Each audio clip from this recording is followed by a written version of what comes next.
Good morning, students. I am Hardeep Kaur, Assistant Professor in the Department of History from Khalsa College for Women, Sitwapur. Today, I am going to tell you something about the teachings of Buddhism. Teachings of Buddhism can be divided into two parts, that is, positive principles and negative principles.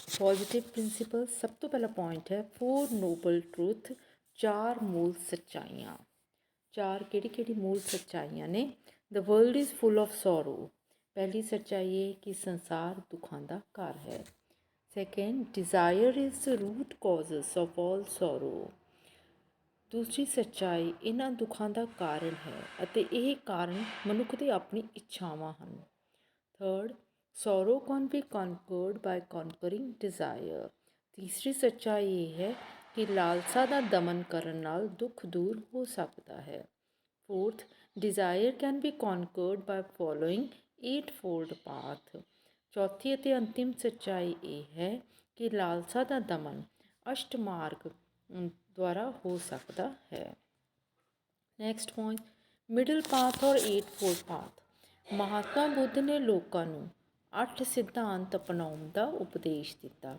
ਜਿਨ੍ਹਾਂ ਨੂੰ ਅਸ਼ਟ ਮਾਰਗ ਕਿਹਾ ਜਾਂਦਾ ਹੈ ਇਹ ਸਿਧਾਂਤ ਵਾਸਤਵ ਵਿੱਚ ਉਹਨਾਂ ਦੀਆਂ ਸਿੱਖਿਆਵਾਂ ਦਾ ਸਾਰ ਹਨ ਇਹਨਾਂ ਸਿਧਾਂਤਾਂ ਨੂੰ ਅਪਣਾਉਣ ਨਾਲ ਮਨੁੱਖ ਦਾ ਜੀਵਨ ਪਵਿੱਤਰ ਹੋ ਸਕਦਾ ਹੈ ਅਤੇ ਉਸ ਦੀ ਲਾਲਸਾਵਾਂ ਦਾ ਦਮਨ ਹੋ ਸਕਦਾ ਹੈ ਕਿਹੜੇ ਸਿਧਾਂਤ ਨੇ ਸੱਚਾ ਵਿਸ਼ਵਾਸ ਸੱਚਾ ਵਿਚਾਰ ਸੱਚਾ ਵਚਨ ਸੱਚਾ ਕਰਮ सच्चा रहन सहन सच्चा सचेतन सच्ची समृद्धि ਤੇ ਸੱਚੀ ਸਮਾਧੀ ਇਹਨਾਂ 8 ਸਿਧਾਂਤਾਂ ਨੂੰ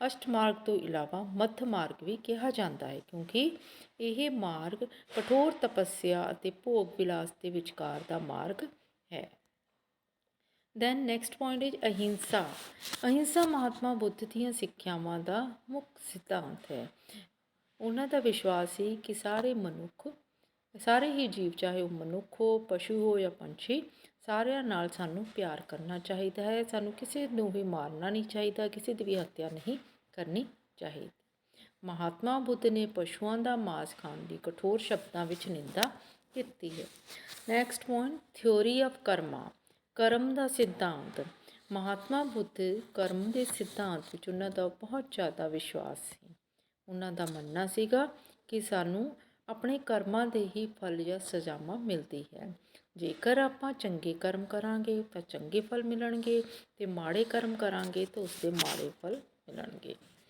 ਦ next point is self enlightenment ਆਤਮਦੀਪ ਮਹਾਤਮਾ ਬੁੱਧ ਦੀ ਸਿੱਖਿਆਵਾਂ ਵਿੱਚ ਆਤਮਦੀਪ ਦਾ ਵੀ ਵਿਸ਼ੇਸ਼ ਮਹੱਤਵ ਹੈ ਉਹਨਾਂ ਨੇ ਆਪਣੇ ਸ਼ਰਧਾਲੂਆਂ ਨੂੰ ਹਮੇਸ਼ਾ ਆਤਮਦੀਪ ਦਾ ਉਪਦੇਸ਼ ਦਿੱਤਾ ਜਿਸ ਦਾ ਅਰਥ ਇਹ ਸੀ ਕਿ ਉਹਨਾਂ ਨੂੰ ਆਪਣੇ ਹੀ ਅਨੁਭਵਾਂ ਤੋਂ ਹੀ ਆਪਣੇ ਅਧਿਆਤਮਿਕ ਰਾਹ ਲੱਭਣੇ ਚਾਹੀਦੇ ਹੈ ਯਾਨੀ ਮਨੁੱਖ ਦਾ ਸਭ ਤੋਂ ਵੱਡਾ ਗਾਈਡ ਜਾਂ ਟੀਚਰ ਕੀ ਹੈ ਉਸਦੇ ਆਪਣੇ ਹੀ ਅਨੁਭਵ ਹਨ ਨੈਕਸਟ ਪੁਆਇੰਟ ਯੂਨੀਵਰਸਲ ਬ੍ਰਦਰਹੁੱਡ ਭਰਾਤਰੀ ਭਾਵ ਮਹਾਤਮਾ ਬੁੱਧ ਨੇ ਭਰਾਤਰੀ ਭਾਵ ਦੇ ਸਿਧਾਂਤ ਦਾ ਵੀ ਬਹੁਤ ਜ਼ਿਆਦਾ ਪ੍ਰਚਾਰ ਕੀਤਾ ਉਹਨਾਂ ਨੇ ਸਾਰੇ ਲੋਕਾਂ ਨੂੰ ਰਲ ਮਿਲ ਕੇ ਰਹਿਣ ਲਈ ਕਿਹਾ ਉਹਨਾਂ ਨੇ ਲੋਕਾਂ ਨੂੰ ਸਮਝਾਇਆ ਕਿ ਉਹਨਾਂ ਨੂੰ ਆਪਸ ਵਿੱਚ ਲੜਾਈ ਝਗੜੇ ਛੱਡ ਕੇ ਇੱਕ ਦੂਜੇ ਨਾਲ ਪ੍ਰੇਮ ਅਤੇ ਹਮਦਰਦੀ ਦਾ ਸਲੂਕ ਕਰਨਾ ਚਾਹੀਦਾ ਹੈ next point morality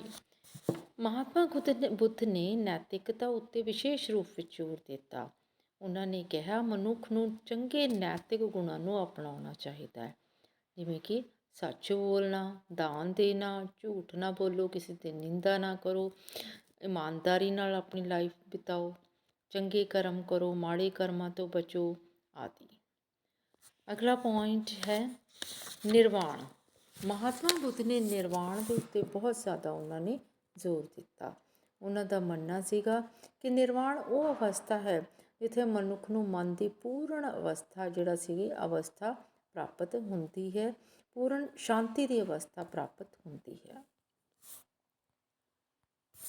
next negative principal Mahatma Buddha ने बहुत सारी ਇਹੋ ਜਿਹੀ ਗੱਲਾਂ ਸੀ ਜਿਸ ਦਾ ਵਿਰੋਧ ਕੀਤਾ ਕਿਹੜੀ ਗੱਲਾਂ नो ਬਿਲੀਫ ਇਨ ਕਾਸਟ ਸਿਸਟਮ। ਮਹਾਤਮਾ ਬੁੱਧ ਨੇ ਜਾਤੀ ਪ੍ਰਥਾ ਦਾ ਕਠੋਰ ਸ਼ਬਦਾਂ ਵਿੱਚ ਨਿੰਦਾ ਕੀਤੀ।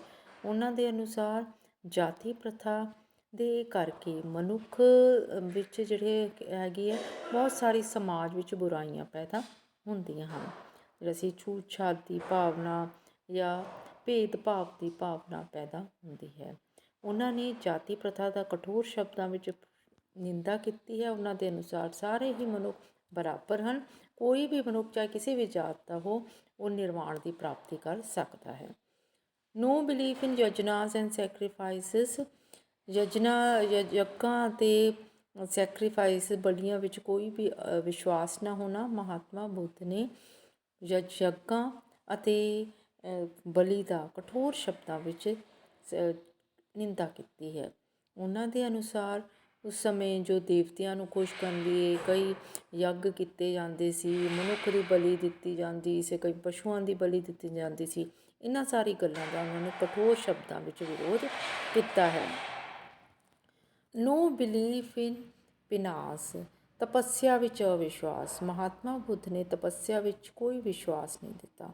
ਉਹਨਾਂ ਨੇ ਆਪ ਕਈ ਸਾਲਾਂ ਤੱਕ ਉਰਵਲਾ ਦੇ ਜੰਗਲਾਂ ਵਿੱਚ ਕਠੋਰ ਤਪੱਸਿਆ ਕੀਤੀ, ਪਰ ਉਹ ਸਾਰੀ ਵਿਅਰਥ ਗਈ।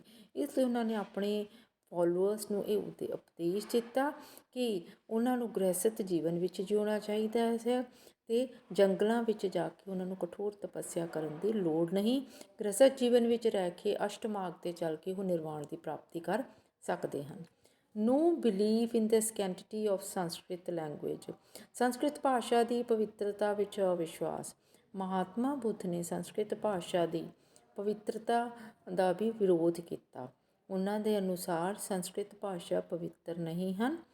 ਮਹਾਤਮਾ ਬੁੱਧ ਜਿਹੜੇ ਸੀਗੇ ਕਹਿੰਦੇ ਸੀ, ਉਸ ਸਮੇਂ ਵਿਚਾਰ ਪ੍ਰਚਲਿਤ ਸੀ ਕਿ ਵੇਦਾਂ ਅਤੇ ਦੂਜੀ ਧਾਰਮਿਕ ਪੁਸਤਕਾਂ ਨੂੰ ਸੰਸਕ੍ਰਿਤ ਭਾਸ਼ਾ ਵਿੱਚ ਹੀ ਪੜ੍ਹਨ ਨਾਲ ਫਲ ਪ੍ਰਾਪਤ ਹੋ ਸਕਦਾ ਹੈ, ਪਰੰਤੂ ਮਹਾਤਮਾ ਬੁੱਧ ਨੇ ਇਸ ਵਿਚਾਰ ਨੂੰ ਸਵੀਕਾਰ ਨਹੀਂ ਕੀਤਾ। ਉਹਨਾਂ ਨੇ ਆਪਣੇ ਉਪਦੇਸ਼ ਲੋਕਾਂ ਦੀ ਸਰਲ ਬੋਲੀ ਪ੍ਰਾਕ੍ਰਿਤ ਭਾਸ਼ਾ ਵਿੱਚ ਜਾਂ ਪਾਲੀ ਭਾਸ਼ਾ ਵਿੱਚ ਹੀ ਦਿੱਤੀ। Oppose to the dominance of brahminism. Mahatma Buddha ਨੇ ਬ੍ਰਾਹਮਣਾਂ ਦੀ ਜਿਹੜੀ ਸਮਾਜ ਵਿੱਚ ਪ੍ਰਧਾਨਤਾ ਸੀਗੀ, ਉਸ ਦਾ ਕਠੋਰ ਸ਼ਬਦਾਂ ਵਿੱਚ ਵਿਰੋਧ ਕੀਤਾ। ਉਹਨਾਂ ਦਾ ਮੰਨਣਾ ਸੀਗਾ ਕਿ ਜਿਹੜੇ ਬ੍ਰਾਹਮਣ ਸੀਗੇ, ਪੁਜਾਰੀ ਵਰਗ ਸੀਗੇ, ਉਹ ਲੋਕਾਂ ਨੂੰ ਲੁੱਟਦੇ ਸੀਗੇ ਅੱਡ ਅੱਡ ਯੱਗ ਕਰਕੇ, ਜਿਸ ਦੇ ਕਰਕੇ ਉਹ ਗਰੀਬ ਲੋਕਾਂ ਤੋਂ ਧਨ ਬਟੋਰਦੇ ਸੀਗੇ। ਇਸ ਲਈ ਜਿਹੜਾ ਸੀਗਾ ਮਹਾਤਮਾ ਬੁੱਧ ਨੇ ਬ੍ਰਾਹਮਣਾਂ ਦੇ ਕਠੋਰ ਸ਼ਬਦਾਂ ਵਿੱਚ ਨਿੰਦਾ ਕੀਤੀ। ਨੋ ਬਿਲੀਫ ਇਨ ਦ ਵੇਦਾਸ। ਵੇਦਾਂ ਵਿੱਚ ਅਵਿਸ਼ਵਾਸ। ਮਹਾਤਮਾ ਬੁੱਧ ਤੋਂ ਪਹਿਲਾਂ ਪ੍ਰਚਲਿਤ ਬ੍ਰਾਹਮਣ ਧਰਮ ਅਨੁਸਾਰ ਵੇਦਾਂ ਨੂੰ ਪਵਿੱਤਰ ਧਾਰਮਿਕ ਗ੍ਰੰਥ ਮੰਨਿਆ ਜਾਂਦਾ ਸੀ ਅਤੇ ਵੇਦਾਂ ਦੇ ਮੰਤਰਾਂ ਦਾ ਉਚਾਰਨ ਕਰਨਾ ਇੱਕ ਉੱਤਮ ਧਾਰਮਿਕ ਕੰਮ ਸੀ, ਪਰੰਤੂ ਮਹਾਤਮਾ ਬੁੱਧ ਨੇ ਵੇਦਾਂ ਦੀ ਪਵਿੱਤਰਤਾ ਵਿੱਚ ਵੀ ਉਹਨਾਂ ਦਾ ਕੋਈ ਵਿਸ਼ਵਾਸ ਨਹੀਂ ਸੀ। ਇਹ ਤਾਂ ਸਾਰੇ ਮਹਾਤਮਾ ਬੁੱਧ ਦੇ ਜਾਂ ਬੁੱਧ ਧਰਮ ਦੀ ਸਿੱਖਿਆਵਾਂ ਸੀਗੀਆਂ। ਅੱਜ ਦੇ ਲਈ ਇੰਨਾ ਹੀ। Thank you.